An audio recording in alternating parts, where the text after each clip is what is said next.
So a scientist has revealed how to escape our simulation, how to hack the simulation, how to break the simulation, how to exit the simulation. So we're going to be taking a look at exactly what this scientist proposes as how to do this and examine it and see if it's true. Is reality a simulation? Is it possible to hack or break the simulation like this scientist says that it could possibly be done? And what this says about our existence, if that is actually true. Really important stuff. Now, before we get started, I just want to remind everyone, watch out for scammers. There's a lot of scammers in the comments lately telling you to check out Telegram or WhatsApp or whatever, posing and pretending to be me. I'll never do that. Don't fall for that. Also, watch out for a lot of people and groups spreading misinformation and disinformation about us, trying to spread lies, because they don't want us to put this information out there. Also, as a reminder, if you enjoy my work, consider supporting on Patreon for weekly members-only videos. We're having a new members-only video right after this called The One Biggest Mistake in Spirituality. So if you want to support there, I appreciate it very much. So let's jump right into this. Is reality a simulation? Is it possible to escape? Now, if we take a look at this article, and it's a very interesting one over on popularmechanics.com, and it says, scientist reveals how to escape our simulation, hack your way out of the wrong reality. So the bullet points here, we're going to examine this and see if this is, here I had the wrong thing on screen there. You can see it properly here. We're going to see if there's something to this. So it says, for 2 decades, scientists have seriously considered whether we're living in a simulated universe. A computer scientist at the University of Louisville explores ways that humans could try to hack our way out of this reality and enter the baseline reality. So far, techniques ranging from all the world's religions, along with the immense complexity of the Large Hadron Collider, seem to have no effect on our theoretically simulated reality. So let's explore this. Is reality a simulation, and can humans decide to leave it? So the computer scientist Roman Yampolsky explores the very question of if reality is a simulation in a detailed post outlining how to possibly hack our way out of our simulated existence. So this scientist is not only proposing that reality is a simulation, but creating a detailed post on how to hack it, how to break it. So let's see. The idea that humans possibly live in a simulation is a surprisingly old one. French philosopher René Descartes tossed around the idea back in the 17th century. But the idea really captured the scientific community when Oxford University philosopher Nick Bostrom wrote an influential article on the possibility of a simulated reality back in 2003. Bostrom put the odds of us living inside of some super advanced alien computer at about 20%. So Bostrom thinks the odds of us living in a simulated computer simulation by an advanced alien race is 20%. He thinks it's 20% possible. And I've seen other people put it at much higher percentages. I can't remember how high. I think some people have put it as high as like 90%. I forget. It's been pretty high that some individuals have put it out. So is it true? Now, it's interesting that they mention René Descartes. So René Descartes never seriously thought that we lived in a simulation or anything like that. I just want to clarify real quick. What René Descartes did is introduced his method of doubt for understanding truth. And Descartes' method of doubt is actually really important for us. And I'm not going to get too much into it right now, but essentially what René Descartes did was wanted to doubt everything that is possible to be doubted. If it can be doubted, he wanted to doubt it to see if he could find something that is undoubtedly true. And so we came up with these different thought experiments. He said, well, how can I trust my senses? Because everything could be a dream. I could just be existing in a dream right now. Or not only that, but what if God was an evil God and was deceiving me to think that this was the real world and wasn't actually the real world? And Descartes was coming up with these ideas as thought experiments to put into question the validity of empirical knowledge of the senses, to show that just because you can sense something doesn't mean that it's actually real or out there or independent of our mind. So Descartes wasn't saying that seriously that reality lived in a simulation, but what the answer that Descartes got was that ultimately the one thing that cannot be doubted is, I think, therefore I am. And so what Descartes understood to be true was that mind, the fact that one is thinking and that one is a being that thinks, is something that is more assuredly true than the physical world. So I'm getting a little off topic here, but let's continue, because this is going to be important, because you see how Descartes is using thought experiments to try and get to the truth of reality. And this is going to be important in a moment when we see if reality is a simulation and can it be hacked? Because we have a lot of people, a lot of scientists thinking that, well, maybe it's possible that this could be a simulation. So is there any validity to this? So Yampolsky continues the tradition of exploring the boundaries of a possible simulation and specifically exploring ways to escape it. Yampolsky pulls examples from real-world examples of hacks, exploits found in video games, as well as more philosophical meanderings about attempting to communicate with our simulator overlords with an avatar. So this is very interesting. Not only is Yampolsky saying that reality could be a simulation, but is talking about using hacks and exploits that are similar to video game hacks and video game exploits to be able to communicate with the real reality or the true reality.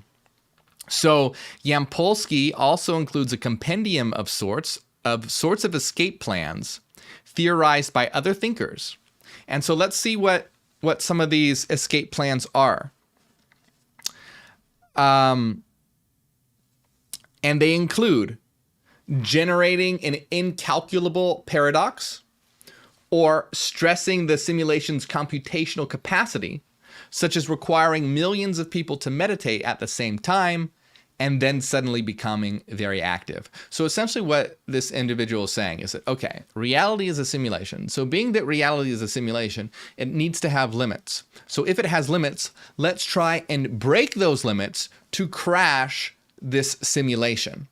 And so some of the ways that this scientist is proposing that this simulation could be crashed is by generating an incalculable paradox, because this will run out the computer's resources or cause it to have at least a system error and potentially crash the system, or also stressing its computational capacity by having millions of people meditating and then at the same time suddenly become very active to try and stress the simulation's capacity for, continuing the simulation. Now, while these ideas are very creative and clever, the thing is that we can know that the ultimate reality is not a simulation. And the reason why that we can know that the ultimate reality is not a simulation is because then you get simulations all the way down, right? If this is a simulation and we're inside another simulation, then we're in, some people say that we're in a simulation within a simulation within a simulation. Well, what's the base reality? What's the ultimate reality? What's the reality that is not a simulation? So what I mean by this is, so this individual proposes that there is some base reality. And by base reality, you mean the reality that is actually real. So that would be the reality on which we're sitting on some alien's computer hard drive or something. But the thing is, if you say, so some scientists try to explain existence or explain this reality by saying, oh, well, it's a simulation. Well, that really doesn't explain existence. It only explains our layer of reality. So you would have to be able to explain, well, what is base reality? Or in the reality in which it is the real and true reality in which these supposed aliens exist, where we're on their hard drive, supposedly, what's that reality made of? Because that reality has to have some kind of explanation and some kind of answer. So the first thing to note and understand is that simulation theory doesn't explain anything. Even if we were to be in a simulation, it doesn't explain what reality is. It only explains that we exist in the simulation. But here's the thing that we have to really understand.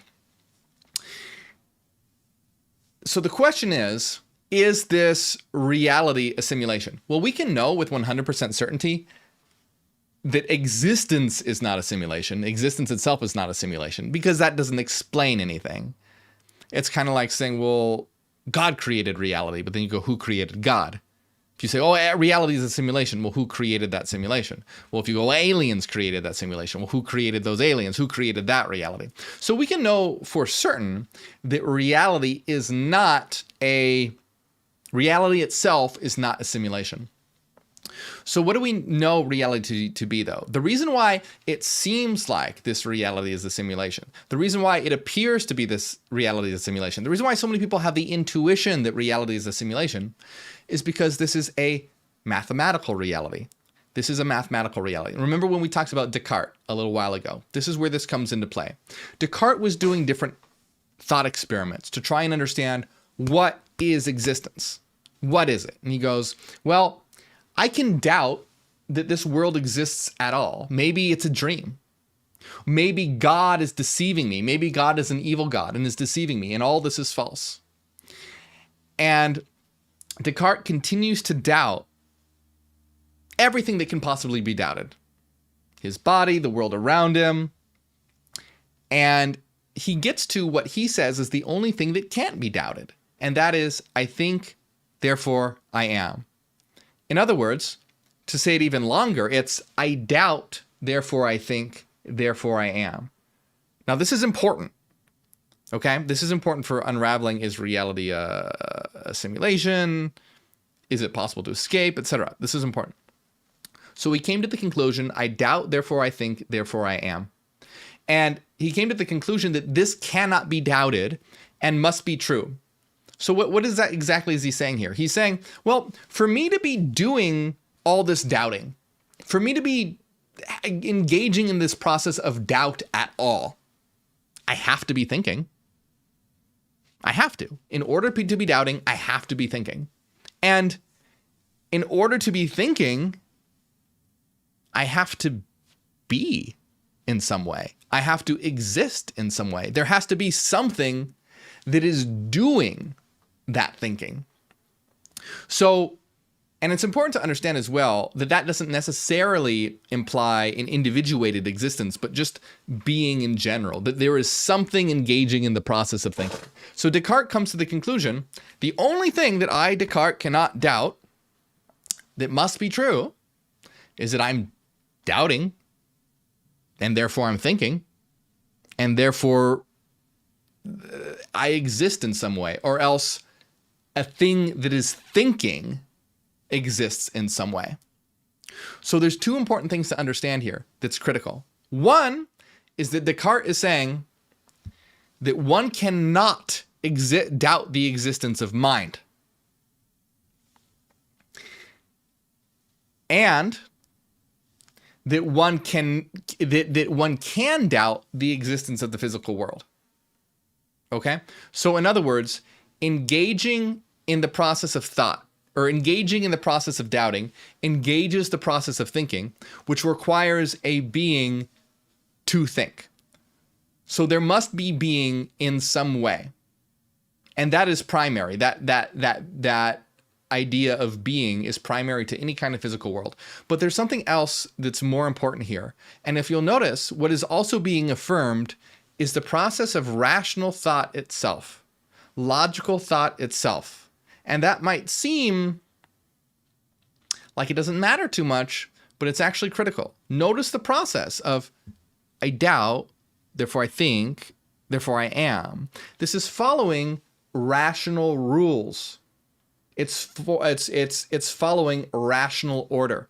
Because it's and what this shows is that what also cannot be doubted is this process of reason. The reason why that is important is because it shows, and from what we understand reality to be, reality is a process of reason, of structure. And this becomes instantiated or takes the form of mathematics. In other words, this is a mathematical reality. It's a reality of structure. It's a reality of form. And this reality of structure, this reality of form, isn't like dry, dead computer code. It's living mind. So what Descartes was doing, Descartes was really tapping into the ultimate essence of reality. In other words, the base reality, the true reality, is a reality of structured mind in the form of mathematics, formally. And this expresses itself via frequencies, which is a mathematical concept, but we don't have time to get into that right now. Now, the reason why this is all important is because people are having intuitions that reality runs on a code, because it does. The rational living frequency code of mathematics, but it's not a literal computer code. It's the code, the living code of existence. It's not, computer code is dead and inert. It's like dominoes knocking each other over. It's very much simple and abstract. Whereas the living code of reality is alive. There's an experiential aspect to it. It's in motion. What makes it alive is that it's not still, it's in motion, and not only is it in motion, but it is also experiential. So reality is a rational structure that is following all its compossible transformations. And in following all its compossible transformations, this gives rise to movement. And this also includes our experience of that process as well, because there's nothing stopping us from having this rich experience of that, because it is what we are, and it's being expressed through our qualitative, subjective, phenomenological experience of it. So, ultimate reality, what is the true reality, is not some kind of code running on some alien's hardware or alien's computer. What reality ultimately is a living mathematical code of frequencies. And we are eternal living mathematical beings. So each one of us is a soul or a mind. I prefer using the word eternal mind rather than soul, because soul has a lot of religious baggage, but each one of us is an eternal mind. And as an eternal mind, we are a system of living frequencies, a system of living mathematics. And what we do is we connect to these structures in the world, which are our avatars, that allow us as non-local entities to experience the localized environment of space-time, or what we call the holos. This is why it seems like a video game, or it seems like a code, because reality is a system of living mathematics, and in these systems of living mathematics, avatars evolve, which are just advanced wave structures that we as eternal minds are able to link to in order to experience the space-time domain. In other words, our bodies and brains, that's not what we are. We are eternal mathematical entities that are non-local entities. It exists in the mental domain. And as frequency entities, when we connect to these avatars are what allow us to experience the space-time localized domain. And this is why we're able to, it's like putting on a VR headset. When you put on a VR headset, that VR headset allows you to experience a virtual world. You're an eternal mind. This body, connecting to a body, is like putting on a virtual headset that allows you to experience this reality. So you exist, what you truly are is an eternal mind, and you exist in a domain of frequencies. You're a being of pure frequencies. You're not out in some real reality somewhere as another body or something like that. You are an eternal being of frequencies that connects to a body, which allows one to have the experience of a so-called physical world. That's why it seems like everything runs on a code. That's why it seems like everything behaves in a structured and ordered way, because it does, but not because we're on some alien's hardware. So we cannot crash this reality by trying to overload its computational power, because its computational power is infinite.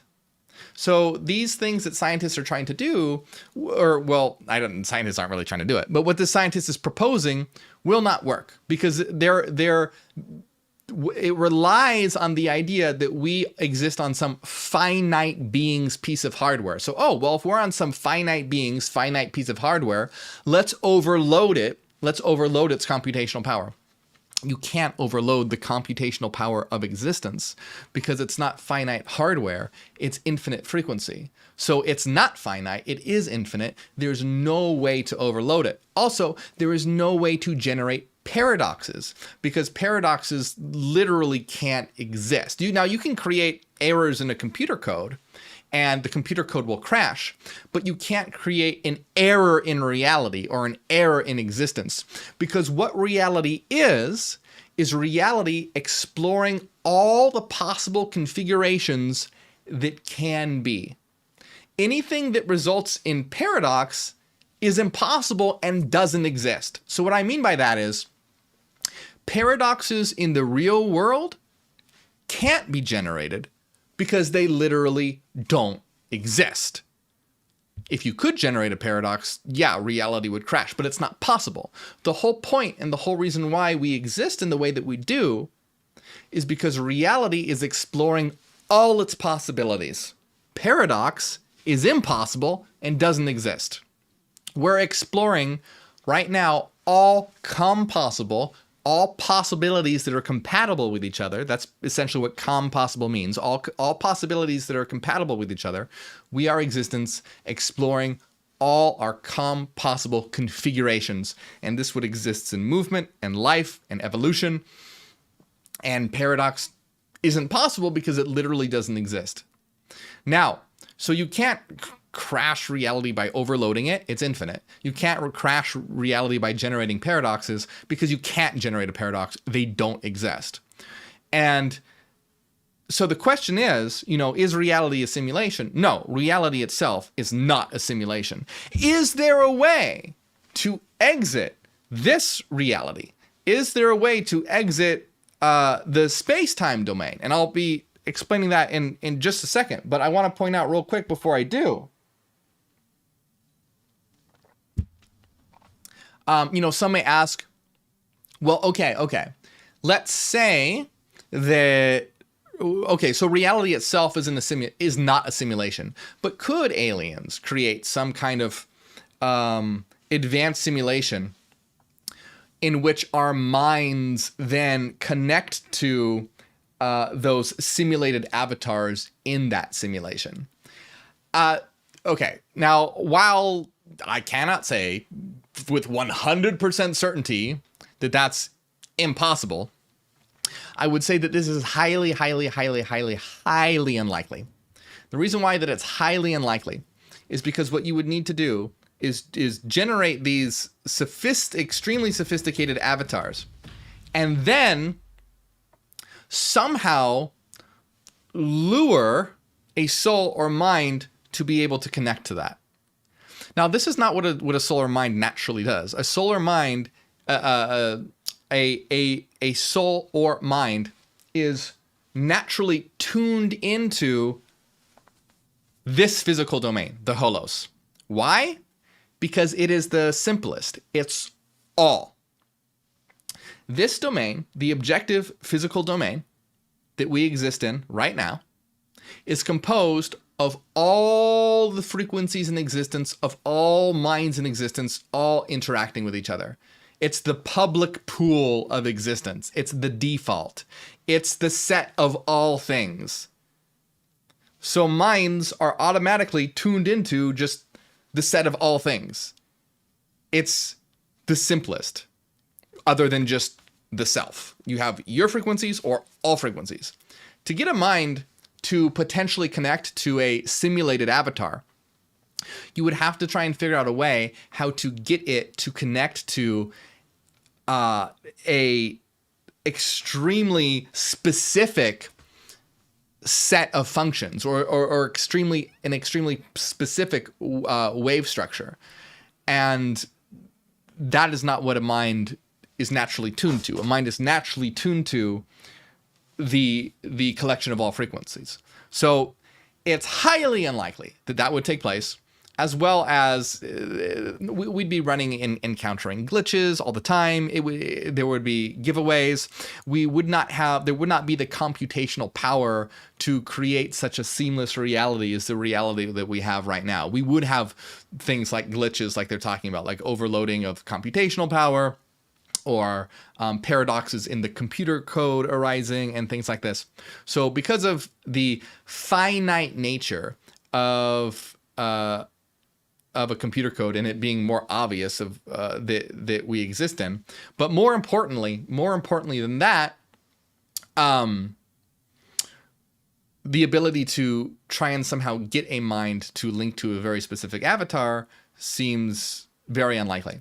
Now, it is possible that in the future, perhaps we may construct virtual avatars for us to be able to link to, but this would entail us developing our consciousness to have the ability to specifically tune in to a specific avatar.